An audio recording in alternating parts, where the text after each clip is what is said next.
So ఓవరాల్గా government సరే ఇప్పుడు అది సరే సీఎం గారి ఇలాఖా అనాలనా లేకపోతే ఆయన సొంత జిల్లాను మొత్తానికి అక్కడన్నా ఒక చోటు ఉన్నాయి, సంతోషపడదాం అదైనా.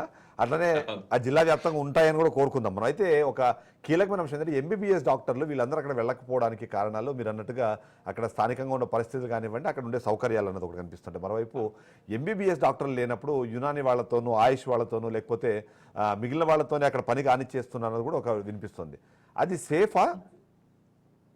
ఇప్పుడు సేఫ్ అనేది ఎక్కడ ఏ చెట్టు లేకపోతే ఎంపల్ చెట్టే గొప్పది అన్నట్టు దాన్ని వాడతాం.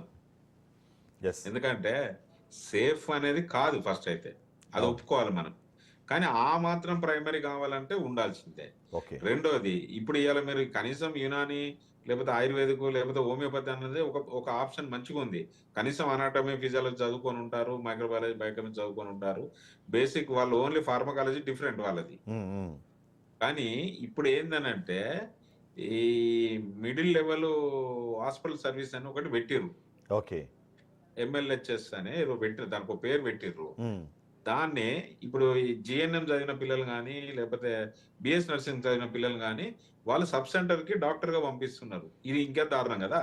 అవును, దాంతో ఈ దారుణంలో నేను ఒక పిఎస్సి సబ్ సెంటర్ కి పోతే అక్కడ ఉన్నటువంటి స్టాఫ్ కానీ అక్కడ వాళ్ళు ఈ అమ్మాయిని డాక్టర్ అయినా అనుకుంటున్నారు వాళ్ళు.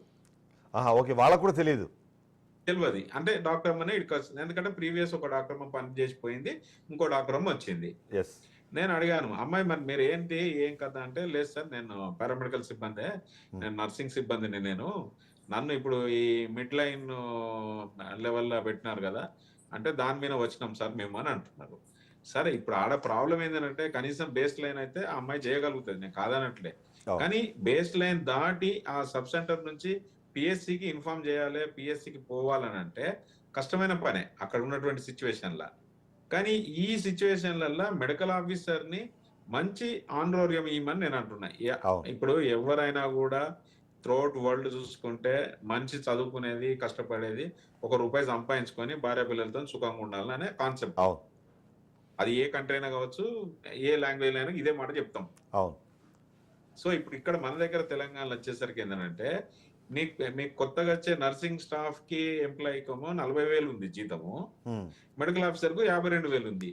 వాళ్ళ రెస్పాన్సిబిలిటీ ఎవరికి ఎంత ఉంది అనేది ఒక ఫీల్ అవుతున్నారు పిల్లలు. మెడికల్ ఆఫీసర్ కి ఎంత రెస్పాన్సిబిలిటీ ఉంటుంది, నర్సింగ్ సిబ్బందికి ఎంత రెస్పాన్సిబిలిటీ ఉంటుంది.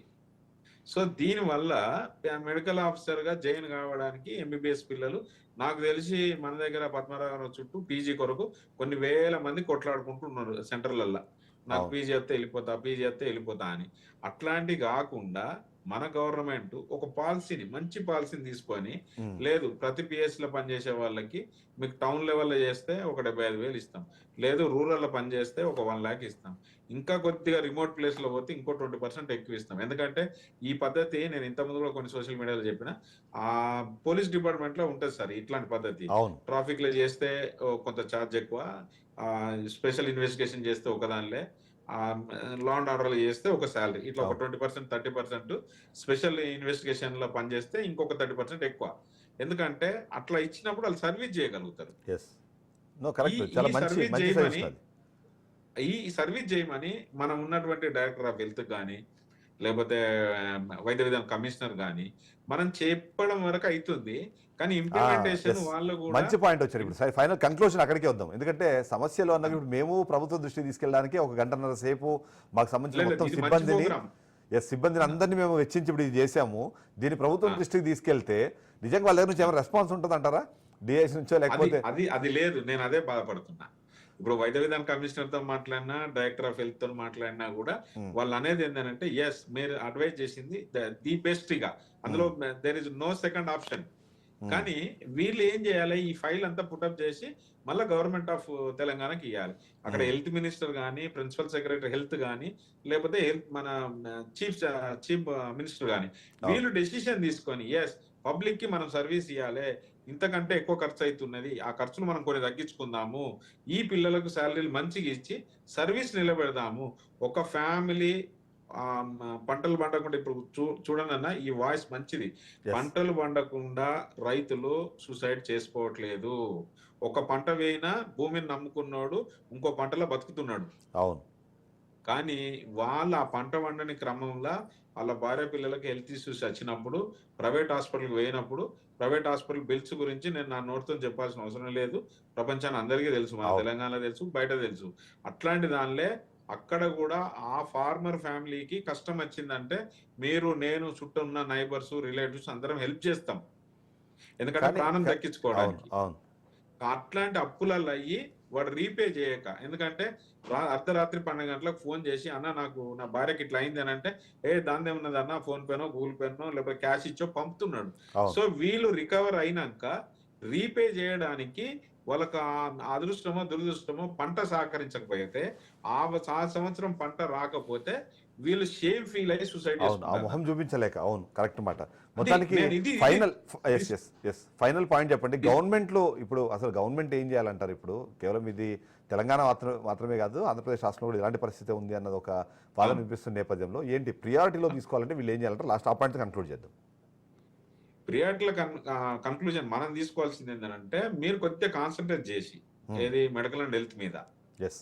ఎక్కడైతే లూప్ హోల్స్ ఉన్నాయో, ఎక్కడైతే సర్వీస్ అవసరమో, ఎక్కడైతే మనం పద్ధతిగా చేయాలనో అది ఐడెంటిఫై చేసి కొద్దిగా కాన్సన్ట్రేట్ చేసి లిబరల్ గా డైరెక్టర్ ఆఫ్ హెల్త్ కానీ వైద్య విధాన కమిషనర్ కానీ లిబరల్ గా సార్ మీరు గోహెడ్ మీరు చెయ్యండి, మీరు అక్కడ నాకు రిటర్న్స్ అంటే ఎవరమైనా బిజినెస్ చేస్తే అవుట్పుట్ మనం ఫీల్ అవుతాం కదా. అవును. అంటే నేను ఒక 100 రూపాయలు ఖర్చు పెడుతున్నా నాకేం లాభం వస్తుంది, గవర్నమెంట్ ఆఫ్ తెలంగాణ వీళ్ళని అది అడగాలి. సార్ నేను మీకు 5 కోట్లు ఖర్చు పెడతా ఒక మండలి మీద, నాకు పబ్లిక్ మనీ ఎంత సేవ్ చేయగలుగుతున్నారు, పబ్లిక్ ఎంత సర్వీస్ చేయగలుగుతున్నారు, నాకు అవుట్పుట్ చూపించమని అడగాలి. రెండే ముచ్చట్లు. ఈ 2 ముచ్చట్లు కనుక మనము గవర్నమెంట్ ఆఫ్ తెలంగాణ కనుక డెసిజన్ తీసుకుంటే, హెల్త్ మినిస్టర్ కావచ్చు, ప్రిన్సిపల్ సెక్రటరీ, ముఖ్యమంత్రి, ఈ ముగ్గురు కనుక లేదు మేము ఒక జిల్లాకు 50 కోట్లు ఖర్చు పెడతాం హెల్త్ మీద, మా పబ్లిక్ కి మీరు ఎంత సేవ చేస్తున్నారు, ఎన్ని సర్జరీలు చేస్తున్నారు, ఏ డిపార్ట్మెంట్ లో ఏం సర్జరీలు, ఒకవేళ ఎగ్జాంపుల్ చెప్తా అన్న, ఈ హిస్టెక్టమీ సర్జరీ అయిందనుకో బయట 50 నుంచి 1,00,000 రూపాయలు నడుస్తుంది, మీరు ఎన్ని హిస్టెక్టమీలు చేసారు, ఎన్ని అపెండిసైటిస్ చేసారు, ఎన్ని పాలిడ్రామా ఆర్థో కేసులు చేసారు, ఎన్ని ఈఎన్టీ సర్జరీ చేసారు, అవి క్యాల్కులేట్ చేసి నేను ఇప్పుడు డైరెక్టర్ ఆఫ్ హెల్త్ కి, డైరెక్టర్ ఆఫ్ మన ఎవరికి వైద్య విధాన కమిషనర్ కి, మన మెడికల్ ఎడ్యుకేషన్ డిఎంఈ కూడా నేను లెటర్ పెట్టిన ఇంతకుముందు, సార్ మీరు ఎక్కడ ఏం చేస్తున్నారో నాకు ఇవ్వండి, నేను ప్రొజెక్ట్ చేస్తా. ఎందుకంటే డబ్బు పెడుతున్నది గవర్నమెంట్, దానికి ఫలితం కూడా ఆశించాలి గవర్నమెంట్. ఎందుకంటే పబ్లిక్ కి ఎంత సేవ చేస్తున్నామని ఆన్ పేపర్ మనం చెప్పేటట్టు ఉండాలి. అంటే మాత్రం దే ఆర్ అగ్రీడ్ విత్ నా మాట. అందరు ఈ ముగ్గురు హెడ్స్ ఎవరైతే ఉన్నారో ఈవెన్ దో అందరు యాక్సెప్ట్ చేశారు, కానీ మాకు ఫండ్ లేదు. That is the problem. Right. Thank you so much Rajendra Reddy గారు. నిజంగానే అయితే చాలా అంటే లోతైన విశ్లేషణ మీరు అందించారు. ఏం జరుగుతుంది రాష్ట్ర వ్యాప్తంగా అని మేము సంపాదించిన సమాచారానికి మీ విశ్లేషణ చాలా హెల్ప్ అయింది. Thank you so much. ఓవరాల్గా చూస్తే మాత్రం మనకు చాలా క్లియర్గా అర్థమవుతుంది, ఆత్మహత్యలు చేసుకునే వాళ్ళు ఆదాయం లేకనో అప్పులు జరిగో కాదు, ఇలాంటి అనారోగ్య సమస్యలు వచ్చినప్పుడు ఆ సందర్భంలో వస్తున్న అప్పులు ఏవైతే ఉన్నాయో వాటిని తీసుకోలేక చనిపోయే పరిస్థితుల్లో రైతులు కూడా ఇవాళ ఉన్నారన్నది ఒకటి మనకు కనిపిస్తుంది. అదే సందర్భంలో రాష్ట్ర ప్రభుత్వాలు ఏదైతే ముందుగానే వాళ్ళు ఒక మంచి ఉద్దేశంతోనే దీనికి సంబంధించిన బడ్జెట్ కేటాయింపులు జరుపుతున్నారు, కానీ ఆ బడ్జెట్ కేటాయింపులు పూర్తి స్థాయిలో కంప్లీట్ అవ్వడం కానివ్వండి, లేకపోతే ఆ సర్వీసెస్ ప్రజలకు అందడంలో కొన్ని ల్యాక్స్ అయితే మనకు కనిపిస్తున్నాయి, ఆ ల్యాక్స్ అయితే కొన్ని కనిపిస్తున్నాయి. వాటన్ని క్లియర్